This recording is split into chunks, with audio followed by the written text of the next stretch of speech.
Business and the external environment, finally. So, if you are revising business studies A-levels year one, you would come across business and the external environment. There's a lot of parts to this unit. We'll try and cover as much as we can in 15 minutes or less. So don't forget to also try the questions on the description below, just to test your knowledge. So number one, business and external environment. We operate in an external environment. We consume, we consume food, we need energy, clothing. Now, if we don't consume responsibly, we're gonna endanger ourselves because we will endanger the environment around us. We're gonna pollute too much. We're gonna exploit people elsewhere, and things might not replenish in time. So there's that sense of responsible consumption that comes as a consumer, and responsible production as a business. Businesses, the majority aim to profit maximize. However, that could, to a certain degree, damage them as well, because they might not be able to get the resources they need in the future. So, works around this are from Kate Raworth, and she talks a lot about the circular economy. I recommend you have a look at that. So what else do we need to know about business and the external environment? So number one is we need to understand demand. So the demand for goods and services, first of all, there's the association between price and the quantity demanded. So that a high price, a lower quantity will be demanded, whereas by lowering the prices, a higher quantity will be demanded. That's one assumption when we think about demand. Also, we have a different assumption when we look at demand. One where as the price increases, the demand for the product increases. And we can see things like Supreme, for example, the brand of clothing. They sell Briggs crowbars for £100, and the higher the prices, the more people buy them, because there seems to be a resale market. The same thing with shares and investments. So that follows an upward sloping demand curve, because as price increases, the quantity demanded increases. So we have that different types of demand that we can look at from the point of view of a consumer and a business. Then we also need to know about the elasticity of that demand. So for example, if the demand for a product is elastic, then it's very much dependent on the price of the product. So when I go to a corner shop, I buy products. However, if I see that the prices are going up, I might go to a different corner shop. I know it's convenience that I go to my local corner shop, but if the prices are increasing in that corner shop, I might go somewhere else. And that's because there's a lot of substitutes. So if there's a lot of substitutes, the products, services tend to be quite elastic, and the demand curve will be a bit more horizontal, because the demand for the product is price driven. On the other hand, we have products that are inelastic. So no matter what the price change is, the reduction in the demand for it is not more than proportionate to the increasing price. Take into account, if there's a hotel where you go on holiday and it's the only hotel, then no matter how high the prices are, people are still likely going to purchase a room at that hotel. So elastic is a product that is very much price driven, whereas inelastic is a product that is not driven by price, but is driven by other factors. It could be brand loyalty, it could be that it's unique, or that you cannot find substitutes for it, or maybe someone else is paying for that product. So that gives us a bit of a picture around demand. Things that affect demand also gotta bear in mind the price of other products. So maybe a substitute. So if you buy Evian and you see that the price goes up for Evian, you might stop buying Evian and buy Buxton instead, or Smart Water. So demand could be driven by that cross elasticity, or maybe the price of a complement. So if I was thinking of buying a printer, but then I looked at the ink cartridges, and even though the printer itself is cheap, the ink cartridges are quite expensive for that printer. So I decided not to, because the complement is quite expensive for that good. So the price of complements also affect the demand for that product. And that's looking at cross elasticity of demand. The demand for products can also be linked to income. The more money you earn, the more you might buy. And that happens with normal goods. whereas the higher your income, the less you buy. Those will be inferior goods. So during the time of a boom, when people are experiencing higher levels of income, then luxuries and normal goods tend to experience an increase in sales. On the other hand, during a recession, it's mainly necessities that tend to sell and not luxury products anymore. Necessities will be goods that are a normal good, but they're inelastic. So meaning that the price, they don't change the change in demand for these necessities is not linked to the change in income. So the income might go up or down, yet you still purchase these goods. So this could be your rent, you need shelter. Think about Maslow and your basic necessities, sort of food, shelter, regardless of the change in income, you'll still need those basic things. So those are the ones that tend to sell. Even now in the pandemic, in the recession, we still have a high demand for food. We still pay rent. Good. So those things drive demand. Then also, when we're looking at business and the external environment, a very good tool to use is Pestle.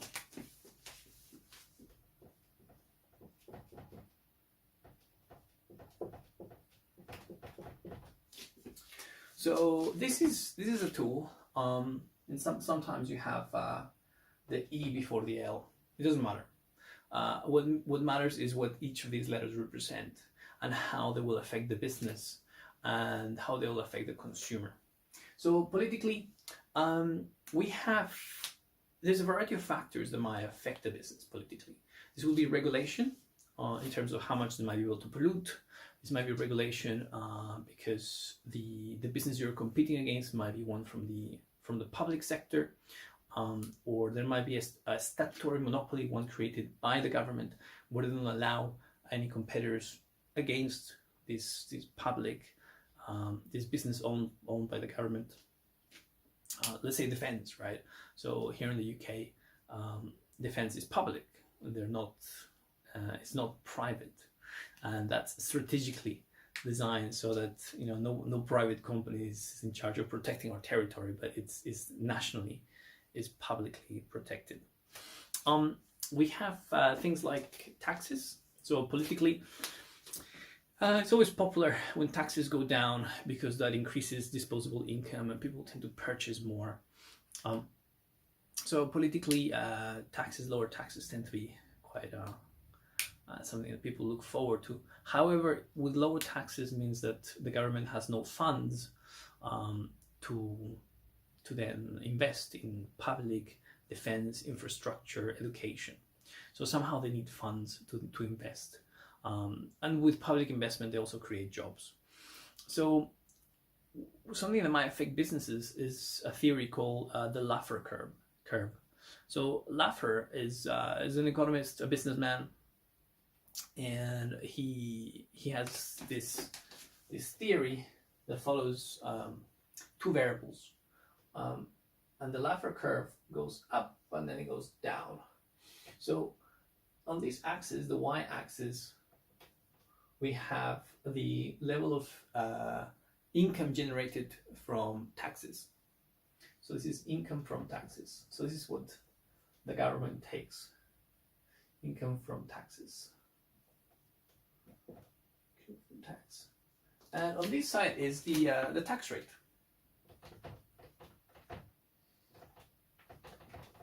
And this is called the Laffer curve. L-A-F-F-E-R. Businessman, economist, still alive, very popular. And the idea with this curve is that politically, as governments want to raise money, they might put up taxes. Things like income tax. So income tax is the money deducted that's from your wage that the government takes. Now, there's different rates of income tax depending where you live.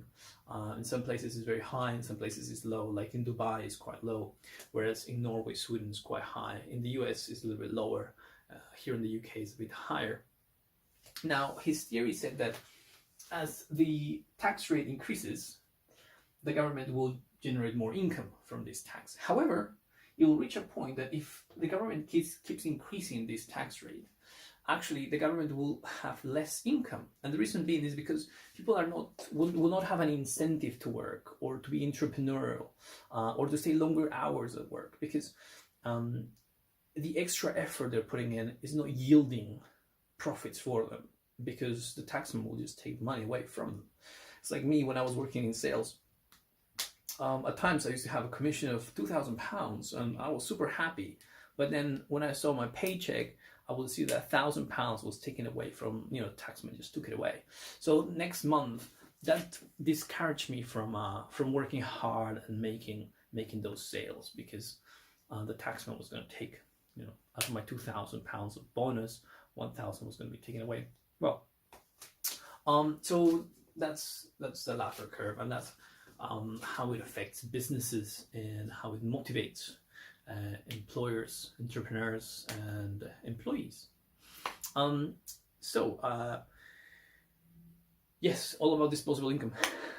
more disposable income, businesses tend to grow as people are able to spend more.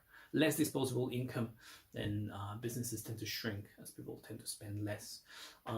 So things that will affect this will be interest rates as well. So high interest rates tend to attract savings. So people will not spend, they'll save their money. Plus the cost of borrowing is high because interest rates are high. Whereas low interest rates is people tend to borrow more, people tend to get more credit, so it encourages spending.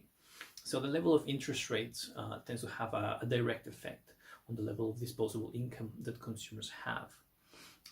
So yes, political, economical, very much linked to political still, but economical, we're looking at levels of employment. So if we have high levels of unemployment, then people don't have that money to spend, so businesses are likely to not to sell as many goods. Because bear in mind that employees earn money to then spend it, and if they're not employed, then they don't have money to spend. Also, you gotta bear in mind that the minimum wage, for example, depending on the level of that minimum wage, people will have more or less money to spend, and it might be an incentive for people to get a job or not. So economical, we have inflation as well. Inflation is the increase in prices, the average increase in prices. So if there's a high level of inflation, it's difficult to plan ahead. So for example, if you're buying products, raw materials, and the level of inflation is 100%, it's just, the prices keep doubling, then it's very difficult to plan what prices you're going to charge your consumer. The same with consumers. If you have money and you think you can buy something, or you're saving for a house, inflation might just erode the value of your money and you won't be able to buy anything with it. I remember I won a prize for running this marathon as a kid, and I saved it for a month.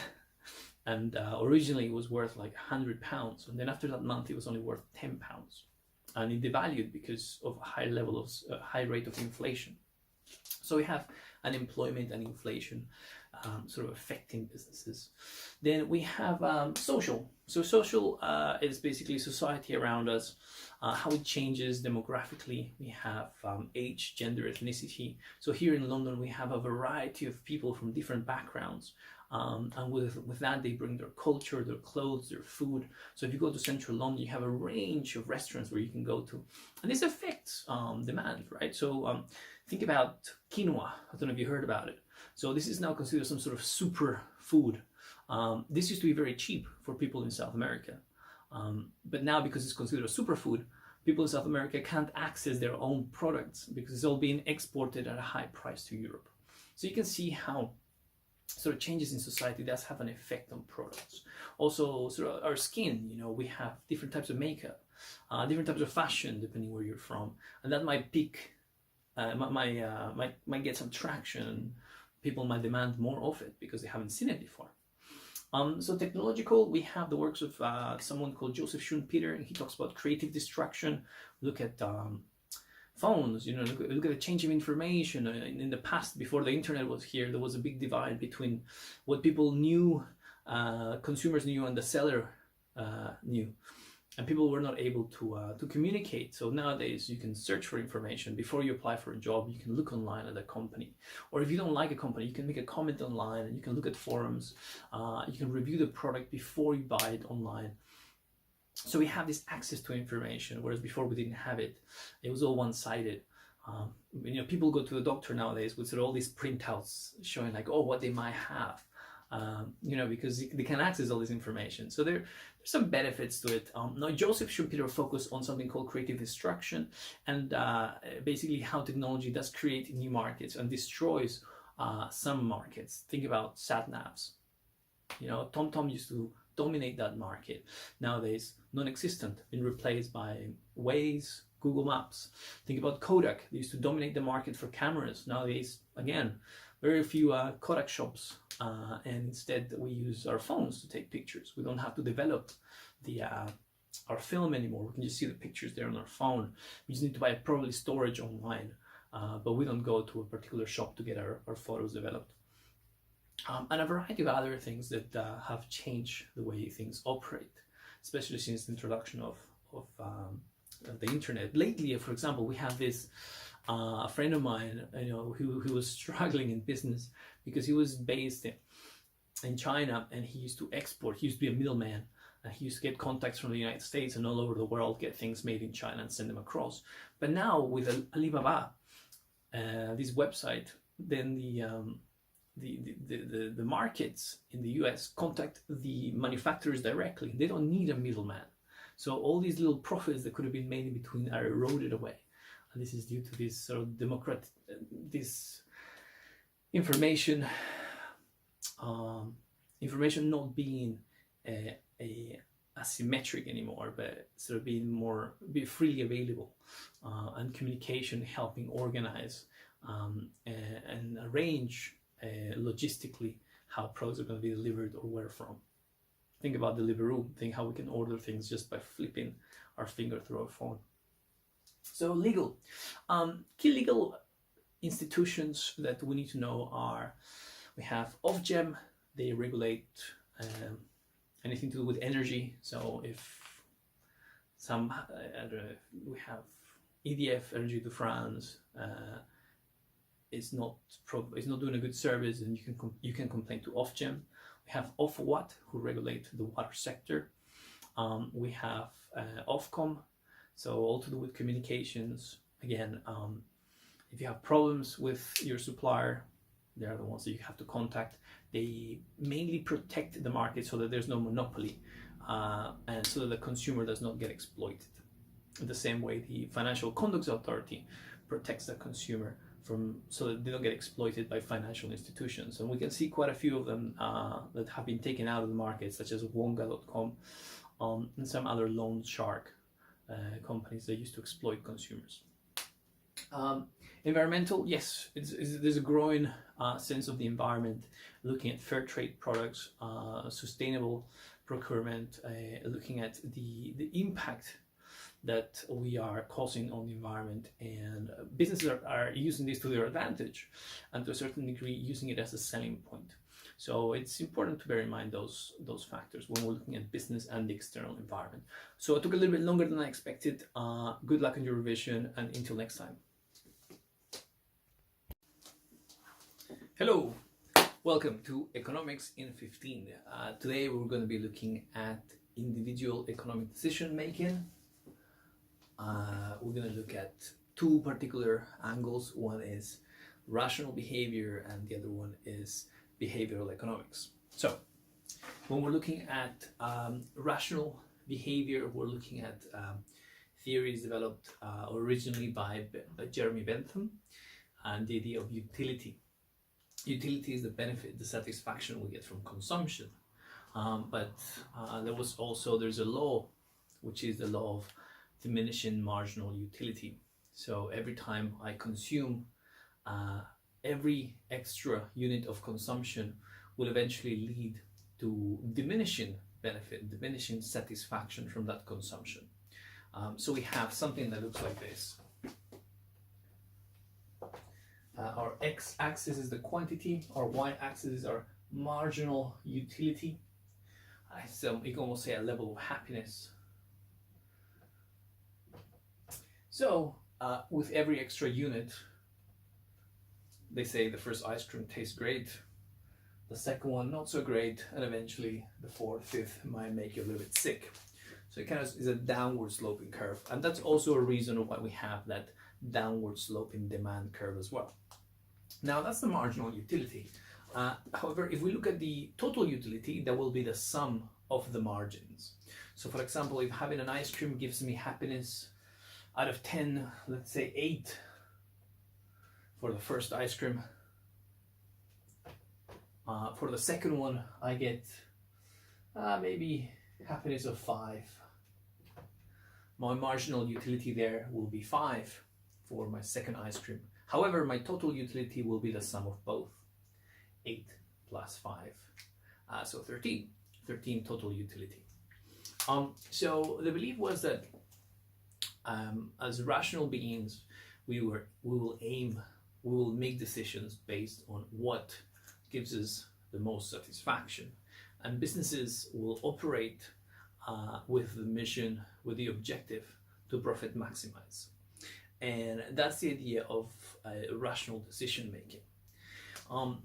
Within that, we have something called the paradox of value. The paradox of value is, well, the marginal versus the total utility of a good or a service. So if you think about water versus diamonds, we see that water has a very low marginal utility compared to a diamond. So hence, that's why people pay so much for a diamond in comparison to a bottle of water. However, if we see, if we look at someone's life, from the point they were born to the point they die, we will see that the total utility of water is a lot higher than that for diamonds.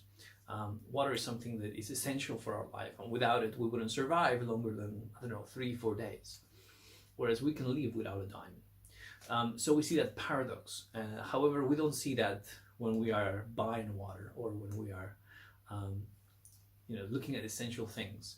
And that's something to bear in mind when we're looking at the how sustainable consumption is. And if we're looking ahead and we are not maybe paying attention to the damage we are causing to the environment with our irresponsible consumption. So that's the idea of rational decision making. Now we have something called behavioral economics, and the idea was developed a lot by a psychologist, Herbert Simon, and his view was that we have biases, and he focused mainly on cognitive biases such as time, memory, self-control. So time, whenever we make a decision, we might not have time. We might need to make a decision quickly on the spot. So hence it's not the best possible decision. Or memory-wise, we make a decision based on what we remember. And sometimes we don't remember enough. Think about yourself in the exams. How much do you score? Usually it's based on how much you remember. So hence at times our memory is not that good and we need to train it. Now compare that with the memory of a computer. We can't compete with the memory of a computer. So hence our decisions might not be as good as the decisions made by someone with a better memory or a computer. And then we also have self-control. When we want to stop or not do something, yet we still do it. Or we have a plan. We wake up in the morning and we have a plan what we're going to do. And then towards the end of the day, we don't meet that plan. We can see there the lack of self-control. So these are the ideas that drive behavioral economics. Within that, we also have the works of someone called Daniel Kahneman. And Daniel Kahneman wrote a book, Thinking Fast and Thinking Slow. And here we have some biases, such as the one for impulsive behavior. So when we think about buying things on the spot without not giving it much choice, that's when we think fast. So sometimes we do things out of a rule of thumb, out of a habit. So think about all those things they might sell just on the counter as you're exiting the supermarket. You might just buy on impulse. You didn't plan to buy them, but you bought them on impulse.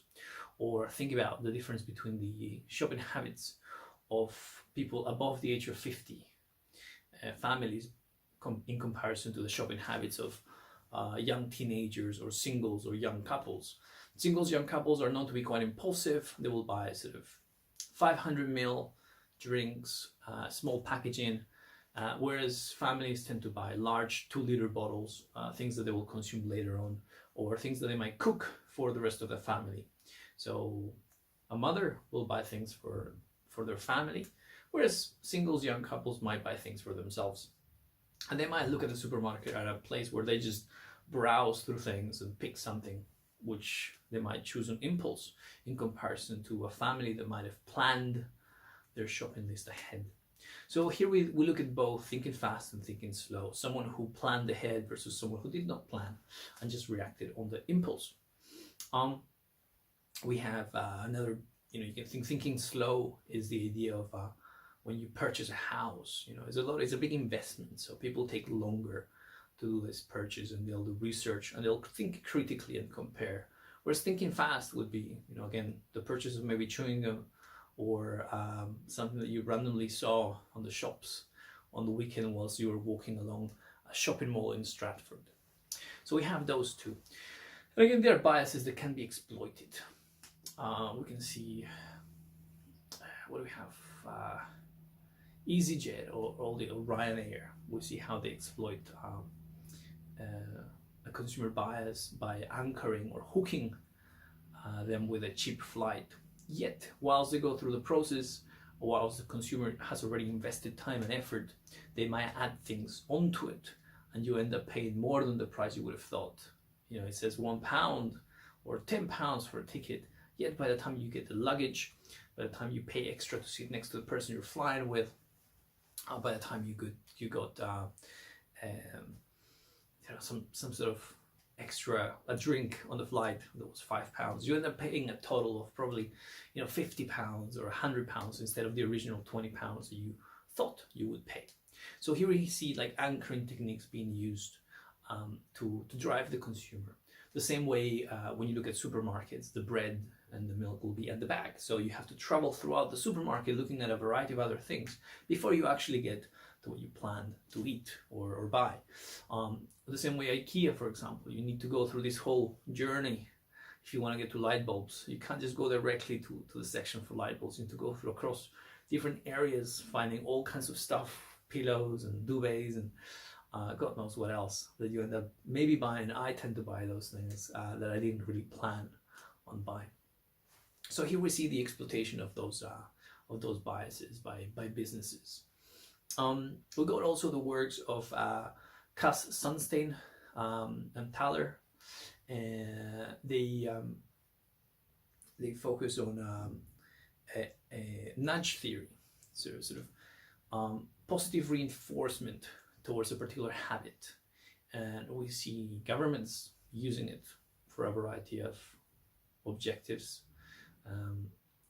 Positive reinforcement could be, do you see these adverts, not adverts, but marketing campaigns for people to stop smoking here in the UK, where you have a pack of cigarettes, you have the image of someone who has possibly died or is suffering from cancer due to smoking cigarettes, to deter potential smokers, or to potentially increase taxes, or still give the option for someone to buy a product, but just make it a little bit more difficult for them to access that product.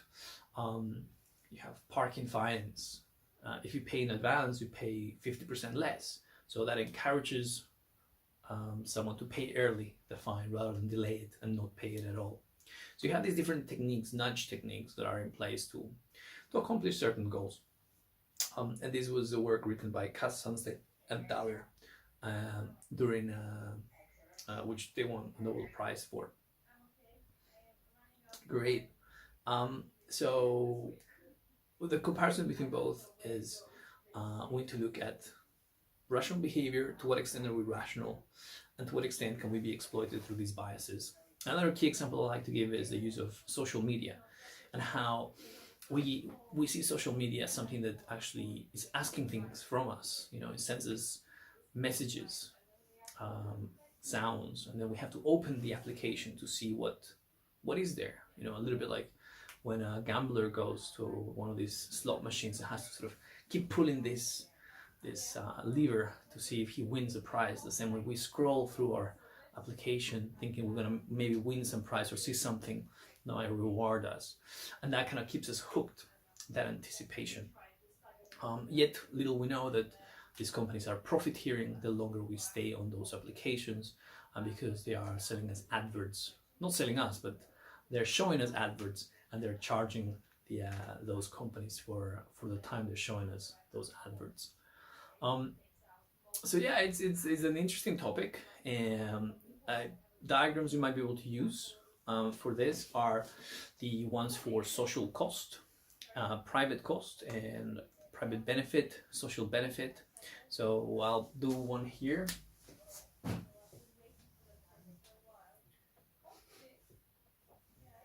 Have our quantity, have our price, costs, have our demand, our supply. Now, when we look at a social benefit, the demand stops being a demand curve, and we call this the private benefit equals the social benefit. The supply curve here, this is the private cost versus the social cost. So if we think about the production of t-shirts, for example, producing t-shirts has a high carbon footprint. There's certain exploitation in sweatshops in other parts of the world. So the actual cost to society is higher than the private cost that we pay when we buy a t-shirt. So we can put the social cost up there. And we can then put down our points, see how they change. From quantity 1, we should be on quantity 2 instead. So a reduction in quantity, and the price should increase to reflect the extra costs that we're incurring by either consuming, or in this case the producer should increase their costs and reduce the quantity produced, so that it's causing less harm to society, to the welfare of society. So this is an example. You can use the same for cars and the amount of pollution that they're causing on the environment, creating a welfare loss to society. Or a lot of our decisions, we necessarily don't make them thinking about society. We do them in a way that we're selfish about the benefit.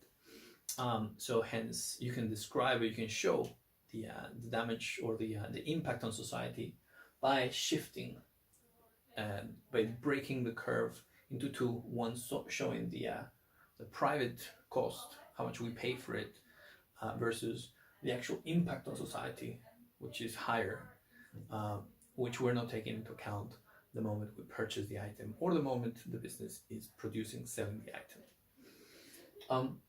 Hopefully that should help you with your behavioral economics and give you an idea about individual economic decision making between rational and irrational decision making. Good luck. Until next time. Hey, welcome. Today we are going to look at returns to a factor and returns to a scale. The timer is on, so let's get going. Number one is there's two areas to returns to a factor and returns to scale, and that is the short run and the long run. So the short run is when we have at least one factor of production which is fixed. Our factors of production are land, labor, capital, and enterprise. So a fixed factor of production could be machinery. I might have something actually. Oh, it's quite heavy. There we go. So that's my fixed factor of production. So if we have at least one fixed factor of production, one that doesn't vary with output, then we can say that it is the short run. However, in the long run, all factors of production are variable, because in the long run we can buy more machinery, we can buy, expand, get more premises, buy more trucks, etc. But in the short run, we can't. We have that limit, which is the machinery we have, the printers we have, and so hence it's called the short run. Now, within the short run, we need to understand productivity and costs. So productivity is, well, how much output can we get out of that machine? And well, how many units of variable do we need to use that machine? So for example, if I have 10 computers, then I need to employ 10 people to work on those 10 computers. And then I'll be maximizing the utility of those computers. And that drives us to this diagram over here. So on the y-axis, we have the marginal product, and that's the extra output I will get by employing one more person. And then we also have the average product, and that's the average output per employee.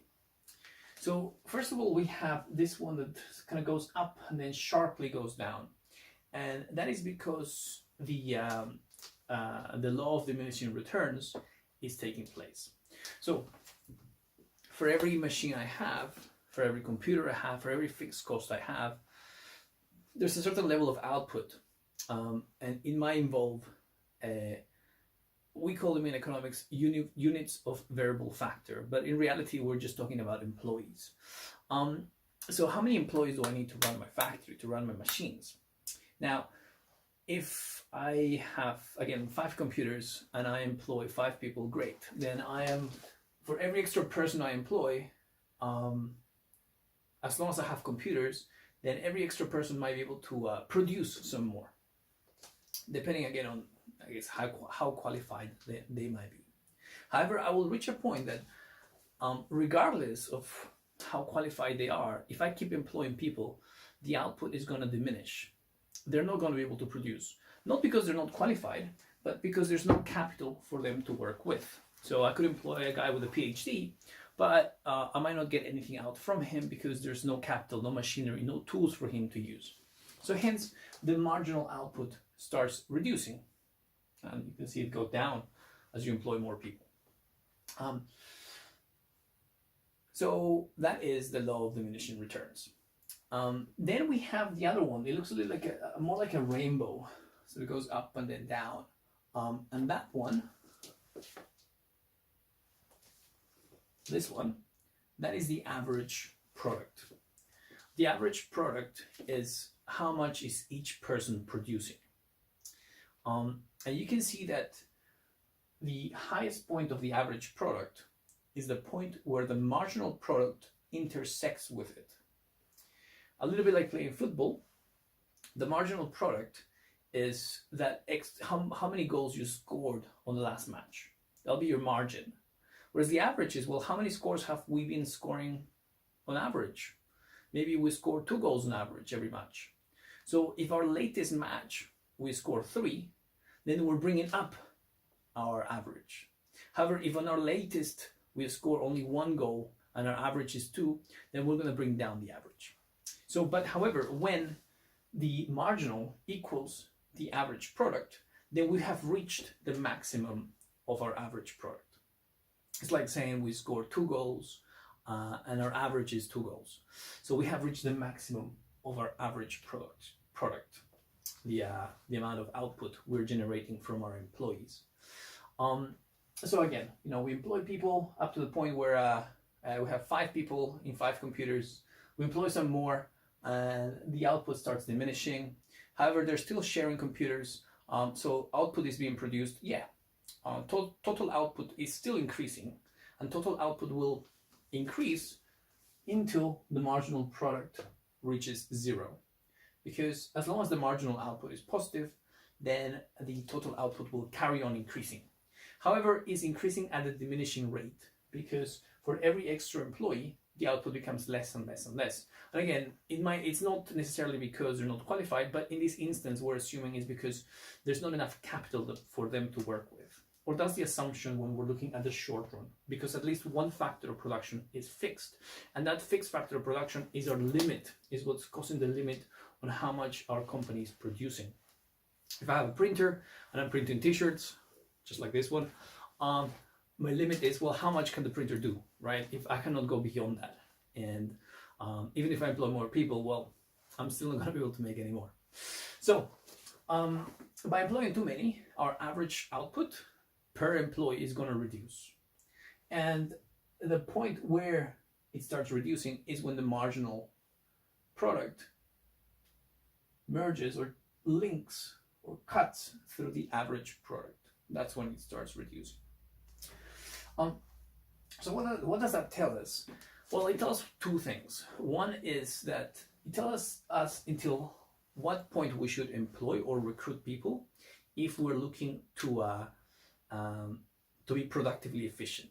So if our aim, our objective, the business objective is to be productively efficient, then we should employ units of variable factor up to the point where marginal product equals average product. Here the assumption is that the units of variable factor, the employees, are getting paid a fixed wage. So if you're getting paid a fixed wage, then you want to make the most out of the people you're employing. So therefore you'll make the most until that point, until the extra output equals the average output per employee. Any more than that, and the extra output is diminishing, and it'll bring down the average product. So you're not going to get your money's worth out of employees, put it that way. So that happens in the short run. So what happens in the long run? So in the long run, it's when all factors of production are variable. And we have three scenarios. The first one here is when the factors of production increase. So if there's a change to all factors of production, so we had a factory printing t-shirts, and now we open a second factory that prints t-shirts. Now, if the output is more than proportionate to the change in the factors of production, then there's an increase in there's an increase in the total output. So we have increasing returns to scale. I know it sounds like a complicated word. I even get confused. So increasing returns to scale is just, we had one factory making 1 pen, then we open another factory that makes 2 pens, giving us a total of 3 pens. So by opening that extra factory, our total, we have increasing returns to scale because our output is more than proportionate. So we have the opposite. We had one factory making 1 pen. Now we open another factory, and the new factory only makes half a pen. So there we have decreasing returns to scale because the total output is reducing, and the increase is less than proportionate in the new factory.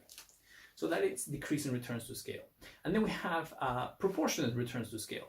One factory makes 1 pen, we open another factory, and that other factory also makes 1 pen. So we have proportionate returns to scale. And that happens in the long run if we open more factories. So we also have, when we look at returns are very much linked to costs. So when we looked at the productive efficient point, we see that this curve, the output that we get per employee, first goes up. We employ more people, and they're producing more because they have machines to produce work with, produce output. However, we reach a point where there's too many people and there's nothing for them to do, so they're just making tea, they're less productive, and it starts going down. So if these people are getting paid a fixed wage, then our cost of production is going to increase when they are not producing as much. So that is how we link it to costs. So in the short run, again, we have our fixed and our variable costs. We have, if you remember on your diagram for fixed and variable cost, fixed costs do not change with output. For example, my wage is fixed every month, regardless of what I'm doing. So if I don't do anything, I still get paid the same wage. So on the other hand, there are variable costs. So if we look at the cost of making bottles, for every bottle they make, they need a little preform. A preform is a bottle, a baby bottle, before it's actually turned into one of those big 500 mils. I think I have one here. So hence the variable cost to make bottles will be a preform.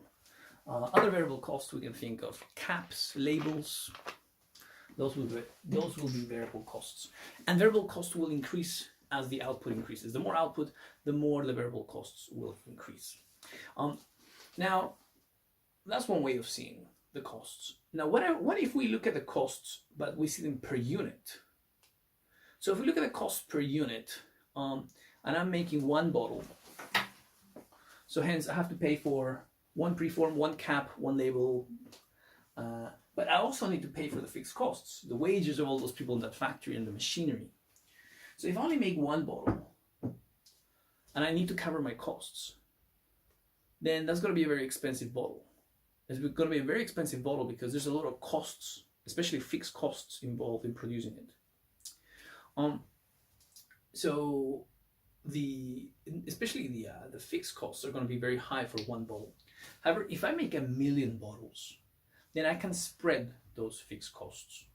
If you think of your teacher, right? If they have a fixed wage, if they teach one person, it's the same as they'll get paid the same as if they teach 30. But if they teach 30, then they're able to make the most out of his work because they have 30 students as output. The same way a Coca-Cola factory, if they bottle 1 million bottles a day, then each bottle, the fixed cost per unit will reduce as they're spreading the costs of the machinery, the cost of wages. So fixed costs will reduce with the output. So when we look at our fixed costs per unit, they start reducing. So you can see this line going down like that. We also have variable costs. The variable costs, they stay constant because the more you produce, the more units you will need. You might reduce the variable costs per unit because you get purchasing power. As you buy in bulk, the cost per unit reduces. So you might start getting a reduction in those costs as well. So you start incurring economies of scale, internal economies of scale, that drives down the costs. Now, when you add the variable cost per unit plus the fixed cost per unit, then you get your total fixed cost per unit. And that is the same as your average cost. Your average cost is the total costs divided by the number of units. So hence you get the fixed cost per, the total cost per unit. So average cost is the same thing as saying the total cost per unit. So we see that in this diagram, they first go down and then start going upwards. And the idea of them going down is because you incur sort of economies of scale, mechanical, you're making the most out of your machinery, you're spreading those fixed costs. You might get managerial economies of scale. You have a manager, now he's responsible for more people, so hence, but he's still getting paid the same wage, or that's the assumption. So hence you're making the most out of him.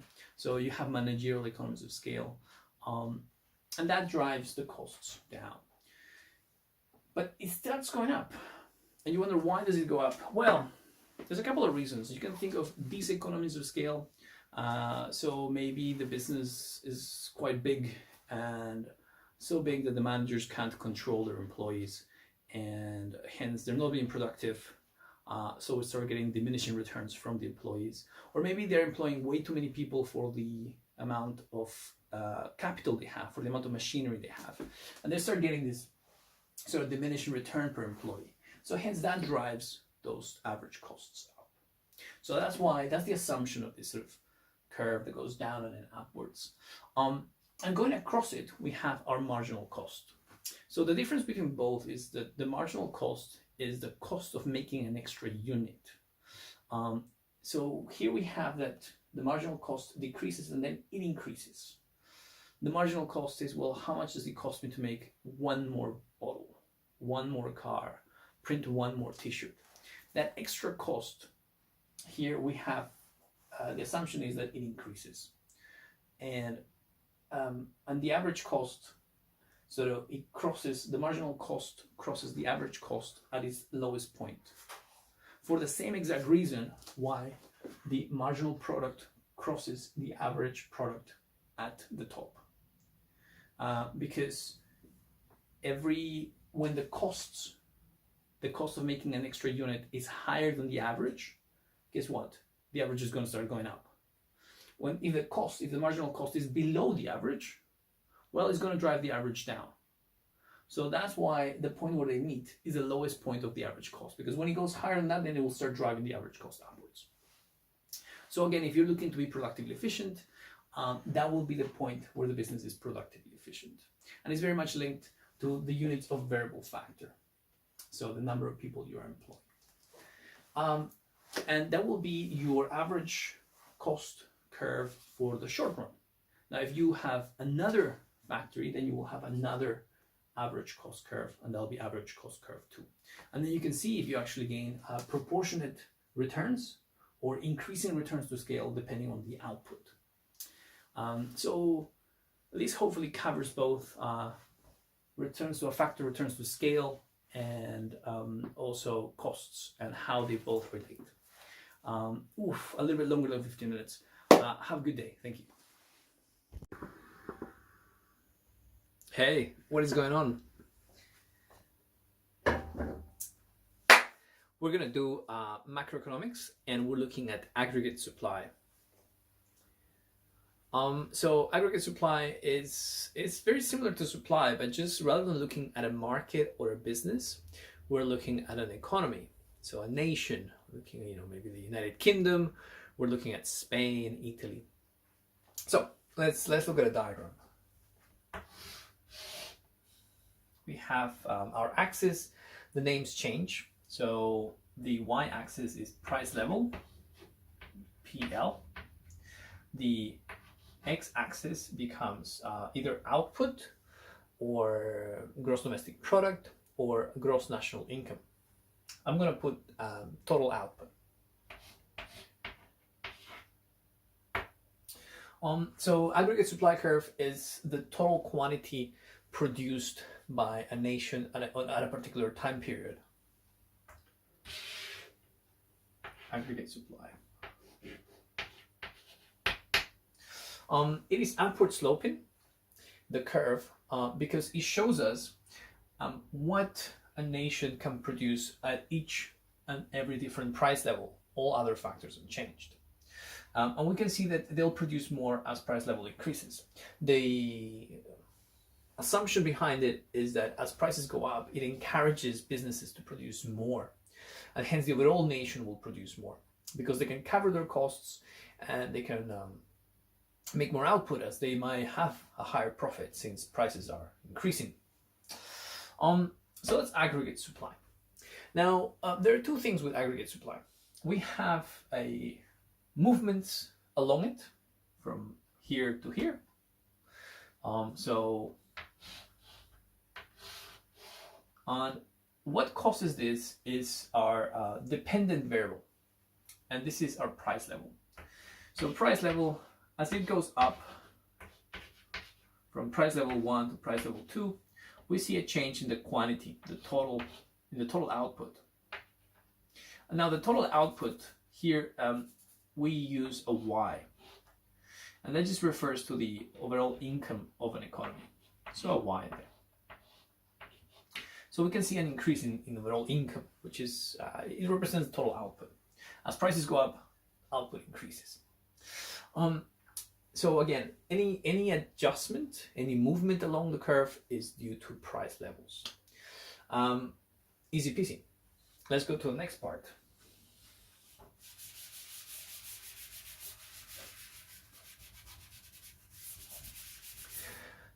In the next part, we look at shifts in the aggregate supply curve.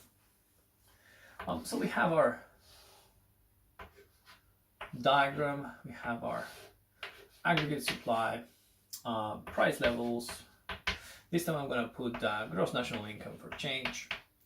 And I want to show you a shift in the aggregate supply curve.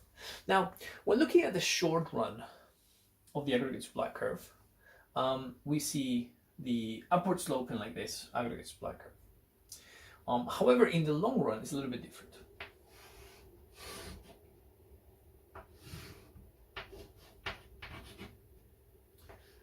Price level here, and again, let's put G and I here,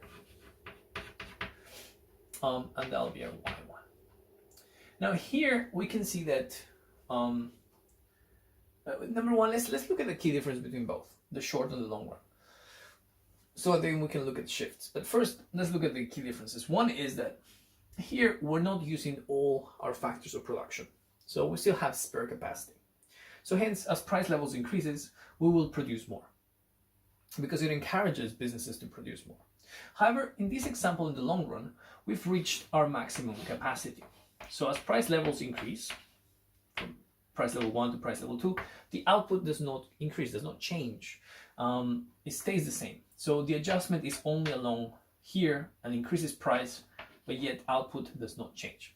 So here the aggregate supply is inelastic, whereas here in the short run, the aggregate supply is elastic. We can look at it from a PPF point of view. So we'll do a short, small PPF here. So I'll go product A, product B, and we have, this is our output in the economy, a Y there to show it. Now, if the economy is in the short run, then we're inside the PPF. We're productively inefficient. We could be making more. We're not using all our resources. Maybe we have a high level of unemployment. So there's plenty of people that are willing and able to work, but they have no job because they can't find one due to lack of flexibility of labor, or they can't relocate, or maybe, I don't know, we're suffering a pandemic. So that means that we will be in the short run aggregate supply. We have resources which we're not utilizing. In the long run, however, that means that we will be on the actual PPF. So we will be on the maximum possibility frontier because we cannot make any more. We've reached our limit. Usually countries that are operating on the long run aggregate supply are known to be developed economies. Japan, the United Kingdom, Europe, because they have very low levels of unemployment and they're using most of the resources. Think about Japan, they import loads of raw materials to be able to make products because they don't have anything in their actual country, in the nation. They use every little bit of land available. And the same thing in the United Kingdom, low levels of unemployment. On the other hand, if we look at developing economies all over the world, Bolivia, I don't know, Central America, Haiti, Dominican Republic, Argentina, etc.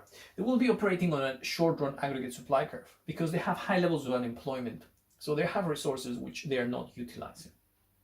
So that's how we can refer to this in the PPF. Short run is productively inefficient inside the PPF. Long run is productively efficient on the PPF. Happy days.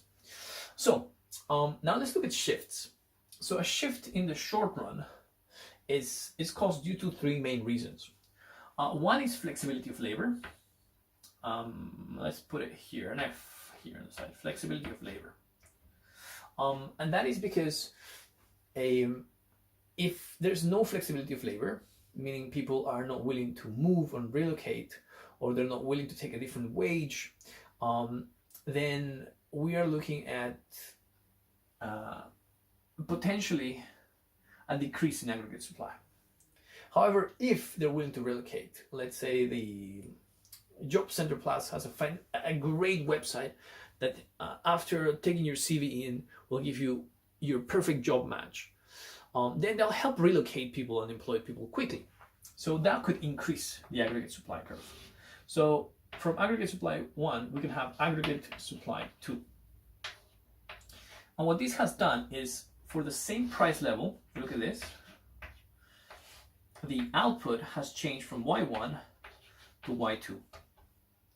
So it has moved, we're producing, the total output has increased.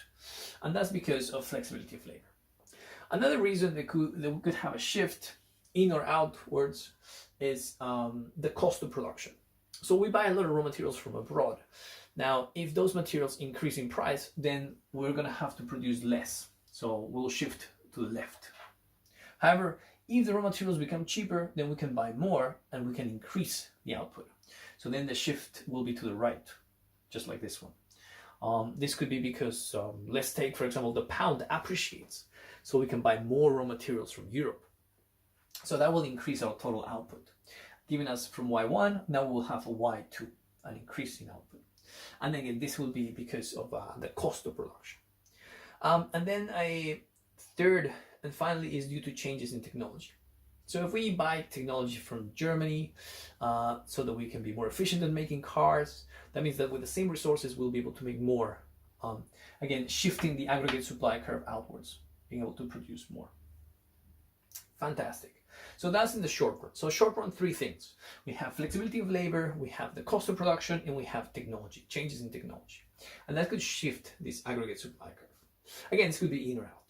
Now, currently, because of the pandemic, we're shifting, we're making less. So shifting to the left because people are being made redundant, people are unable to go to their offices, unable to go to factories. So hence the output is reducing. Yet, the prices are not changing that much. If you go to stores, the prices are pretty much the same. So we can see the price is steady, yet the output is decreasing, the aggregate output of the UK. So let's see what happens in the long run. So in the long run, what creates a shift is slightly different. So in the long run, we are assuming that we're using all our factors of production. So we're using everything is a maximum capacity. Japan, most developed economies. So this one, as the prices go up, they just can't produce anymore. It's an incentive, but they can't. However, there are 5 things that can help us. And we can use the acronym FEET cream to look at those. So let's put the acronym here.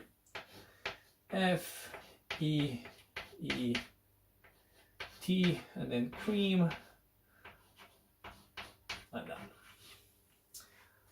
So F is for flexibility of labor, so just the same as before. So allowing people to relocate will make it easier and can push out the long-run aggregate supply curve.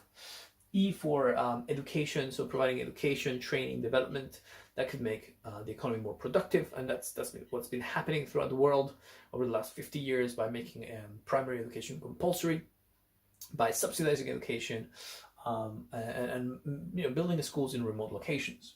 Then we have E is for environment, but this is for business environment, and this is government intervention to make it easier for small and growing businesses to withstand the hardship of macroeconomic factors such as the pandemic or an increase in oil prices, and to protect the sort of the growing businesses.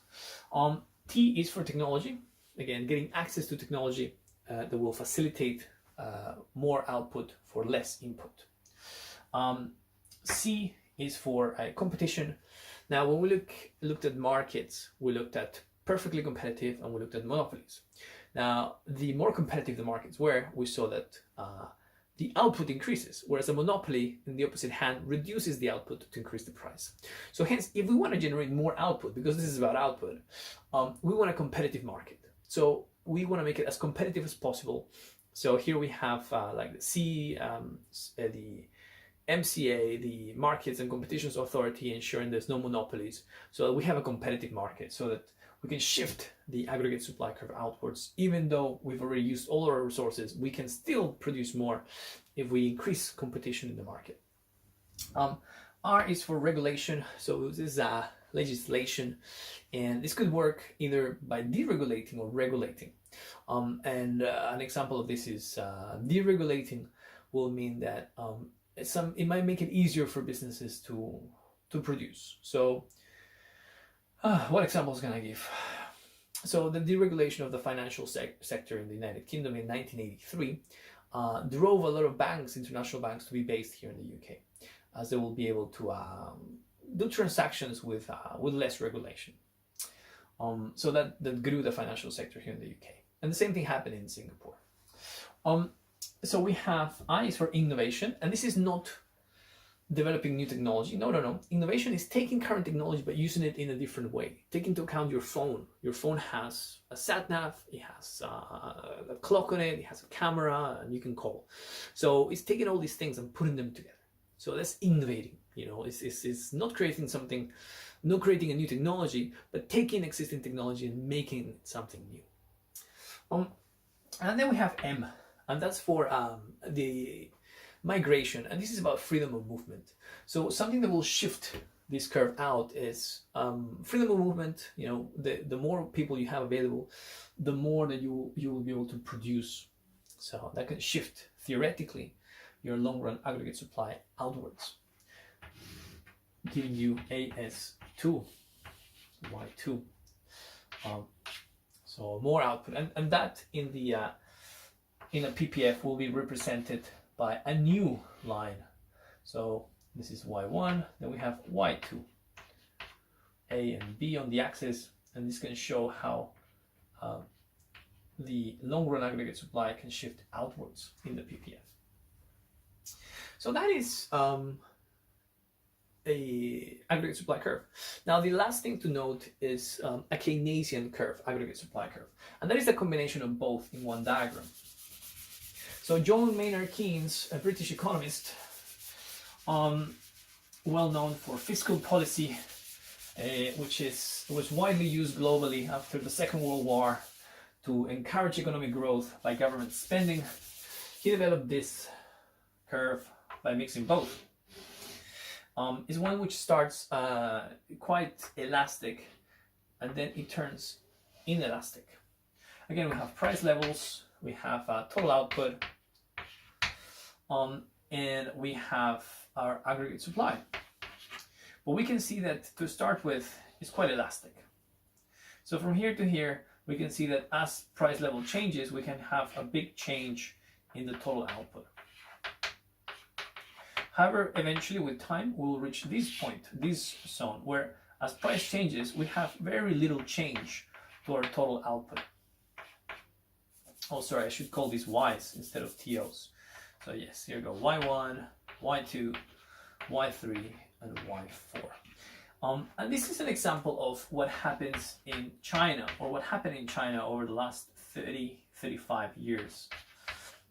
So in China, we have 30 years ago, extreme poverty, starvation, a lot of unemployment, very many relying on agriculture as a way of staying alive. So this was the short run aggregate supply curve. So they did not use all their resources. So for 30 years ago, they were along this curve. However, now the government, I guess they have more of an autocratic style, and they're able to create things quite quickly. There were a lot of reforms in the last 20, 30 years. And these reforms created industrial cities. So we have a city in China that just makes buttons, another city in China that just makes car parts, another city in China that just makes garments, another city that just makes socks. Yes, you can look it up. So what this did was, like, through government intervention, they developed all this housing, all these factories, all these industrial urban hubs, and people migrated from the agricultural sector towards the urban industrial sector. And this is a theory also supported by Lewis. It's called the Lewis development model of growth. And as they moved, then the curve became inelastic because they started using all the resources, to the point that they had very little unemployment. So it's very difficult for them to produce anything more because they're using most of the resources. So they've gone from a very elastic curve to now a sort of inelastic curve, as they've used most of the resources. It's a story that is plausible. You can understand how that has helped the economy grow, and why over the last 10 years they had growth rates of 9%. Even now, whereas most of the world has negative GDP and recession, China has a positive 3% GDP, because of their ability, I guess, in a way, to quickly react due to their autocratic style of government. Love it or hate it, in some circumstances it works. That's the long run aggregate supply curve, the Keynesian aggregate supply curve from short to long run. Then other things that you can add to this for more of an analysis is supply side policies. So policies that encourage production. These are government policies that encourage production. And this could be investment in better roads so that producers can bring raw materials quicker to their factories. This could be the creation of T levels here in the UK. You have A levels, they're planning on creating T levels. So different other forms of educating, training people so that they can be productive, more productive than what they currently are. So things like building better transport systems, like HS2, so that people can move from one place to another. People can live in York yet work in London. or live in the outskirts of London yet work in central London, because we've got good transport systems, a good internet, fiber optic, especially now with the pandemic, making sure people are still productive as they work from home, students being able to access their lessons remotely. So those are policies, and they're supply side policies because they encourage output, they encourage production. Yeah, if you put all that in your exam, I'm sure you'll get an A. So good luck, carry on studying, and I'll see you in the next video.